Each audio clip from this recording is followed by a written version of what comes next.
उस रात मदीना में एक ऐसी आयत नाजिल हुई जिसने पूरी कायनात के राज बयान कर दिए। ये कोई आम आयत नहीं थी, ये थी आयतुल कुर्सी, कुरान की सबसे अजीम आयत।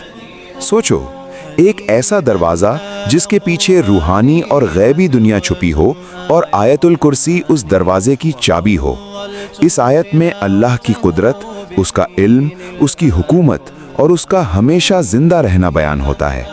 इसी आयत में इसमें आज़म का राज भी छुपा हुआ है, अल्लाह का सबसे बड़ा और बाअसर नाम।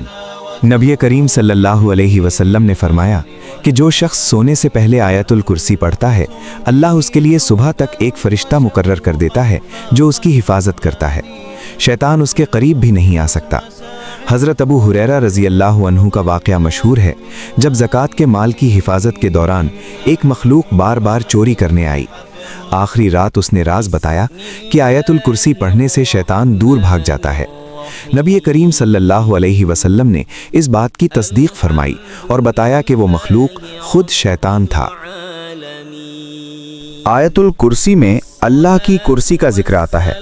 नबी सल्लल्लाहु अलैहि वसल्लम ने फरमाया कि सारे आसमान और ज़मीन कुर्सी के मुकाबले में रेगिस्तान में पड़ी छोटी सी अंगूठी जैसे हैं और कुर्सी अर्श के मुकाबले में भी बहुत छोटी है। इससे अंदाज़ा लगाओ कि अल्लाह की कुदरत कितनी अजीम है। ये आयत याद दिलाती है कि ज़िंदगी, मौत, रिस्क, शिफा सब अल्लाह के हाथ में है।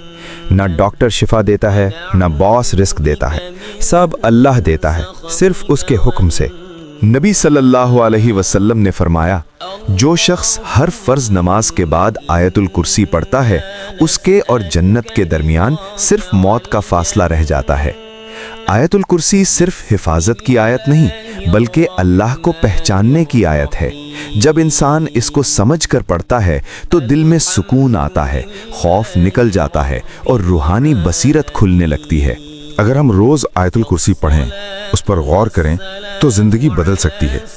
क्योंकि जब बंदा समझ लेता है कि वो किस रब के सामने खड़ा है, तो फिर गुनाह मुश्किल और इताअत आसान हो जाती है।